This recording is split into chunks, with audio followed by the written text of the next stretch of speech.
بسم اللہ الرحمن الرحیم۔ دکھ، تکلیف، درد اگر اللہ کی ناراضگی ہوتی تو یہ نبیوں کو نہ ملتی۔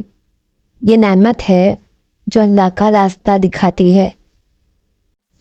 آج کی پہلی نصیحت، زندگی کی حقیقت فقط اتنی ہے، جب انسان سمجھنے لگتا ہے تب زندگی لڑکھڑانے لگتی ہے۔ آج کی دوسری نصیحت، ڈگریاں در حقیقت تعلیمی اخراجات کی رسیدیں ہیں، ورنہ علم تو وہی ہے جو عمل سے ظاہر۔ آج کی آخری نصیحت، اللہ تبارک و تعالیٰ رزق کے دروازے کھولے تو دسترخوان لمبے کر لو، دیواریں نہیں۔ مانگنے کی شدت قبولیت کی سب سے بڑی دلیل ہے۔ تمہاری مسلسل دعائیں تمہارا مقدر بدل دیتی ہیں۔ نماز کب کام آئے گی؟ فجر مرتے وقت، ظہر قبل میں، اثر ممکن اور نکر کے سوالات کے وقت، مغرب حساب کتاب کے وقت، عشاء پل صراط پر۔ ہر انسان کو آزاد کر دینا چاہیے جس کا آپ کی محبت میں دم گھٹ رہا ہو۔ آپ بہت قیمتی ہیں، آپ کے جذبات سے بڑھ کر دنیا کی کوئی چیز بھی معنی نہیں رکھتی۔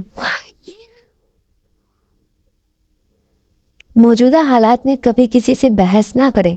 اگر کوئی کہے کہ ہاتھی اڑتا ہے تو اس کو بتائیں کہ آج صبح ہمارے گھر کی تار پر بیٹھا تھا۔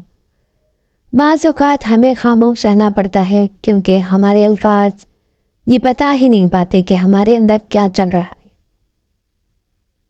اگر خوش ہو تو آہستہ سے ہنسا کرو تاکہ غم نہ جاگ جائے، اور اگر غمگین ہو تو آہستہ رویا کرو تاکہ آنے والی خوشیاں کہیں نا امیدی میں نہ بدل جائے۔ سنہری بات، جب لالچ کے بازار عام ہو جائے تو رشتوں کے شہر ویران ہو جاتے ہیں، چاہے رشتے خون کے ہوں یا دوستی کے۔ دنیا کے ہر شخص سے مقابلہ کرو، مگر جب مقابلہ استاد یا والدین سے ہو تو پیچھے ہٹ جاؤ، کیونکہ ہار تمہارا مقدر ہوگی۔ یہی قانون فطرت ہے۔ آپ صلی اللہ علیہ وآلہ وسلم نے ارشاد فرمایا، اگر میری ماں زندہ ہوتی میں اللہ کے حضور کھڑا ہوتا اور میری ماں آواز دیتی، میں نماز چھوڑ کر ماں کے پاس چلا جاتا اور دنیا والوں کو بتاتا کہ ماں کی عظمت کیا ہے۔ کسی بزرگ سے کہا گیا کچھ نصیحت کر دیں، فرمایا بس دھیان رکھنا کوئی اللہ سے تمہاری شکایت نہ کر دے۔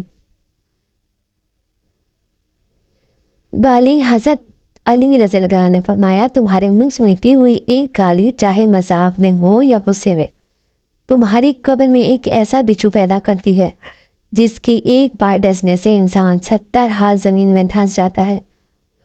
پلیز کالنگ کے اس عذاب سے سب کو آگاہ کر دیں۔ 3 طریقوں سے پریشانی خوشی میں بدلی جا سکتی ہے۔ خاموش رہنا، خاموش رہنے سے پریشانی کم ہوتی ہے۔ صبر کرنا، صبر کرنے سے ختم ہوتی ہے۔ شکر کرنا، شکر کرنے سے خوشی میں بدل جاتی ہے۔ رسول اللہ صلی اللہ علیہ وآلہ وسلم نے ارشاد فرمایا، اگر تمہیں کوئی نقصان پہنچ جائے تو یہ نہ کہو اگر میں ایسا کر لیتا تو ایسا ہو جاتا، البتہ یہ کہو کہ اللہ تعالیٰ کی تقدیر یوں ہی تھی اور انہوں نے جو چاہا کیا، کیونکہ اگر کا لفظ شیطان کے کام کا دروازہ کھول دیتا ہے تو خرچ سے گناہ کرنا۔ رسول اللہ صلی اللہ علیہ وسلم نے فرمایا، میری امت کی تمام لوگوں کی گناہ اللہ بخش دے گا، سوائے ان لوگوں کے جو گناہ کر کے لوگوں کو فخر سے بتائیں کہ ہم نے یہ گناہ کیا ہے۔ آپ صلی اللہ علیہ وآلہ وسلم نے ارشاد فرمایا، میری امت کو قیامت کے دن اس طرح بلایا جائے گا کہ ان کی پیشانیاں اور ان کے پاؤں وضو کے اثار کی وجہ سے چمک رہے ہوں۔ جب لوگ تمہیں تکلیف میں اکیلا چھوڑ دے تو جان لو اللہ تعالیٰ تمہارے کام کا ذمہ خود لینا چاہتا ہے۔ 4 چیزیں سنبھال کر رکھو، کامیابی تمہارے مقدر میں ہوگی۔ نماز میں دل کو، تنہائی میں سوچ کو، محفل میں زبان کو اور راستے میں نگاہ کو۔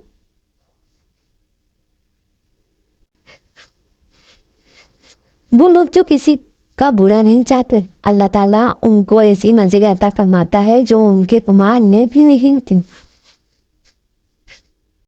جو لوگ کہتے ہیں نیکی کا زمانہ نہیں رہا، وہ دراصل انسانوں سے نیکی کا صلہ چاہتے ہیں جو اللہ کی رضا کے لیے نیکی کرتے ہیں، ان کے لیے ہر زمانہ نیکی کا ہوتا ہے۔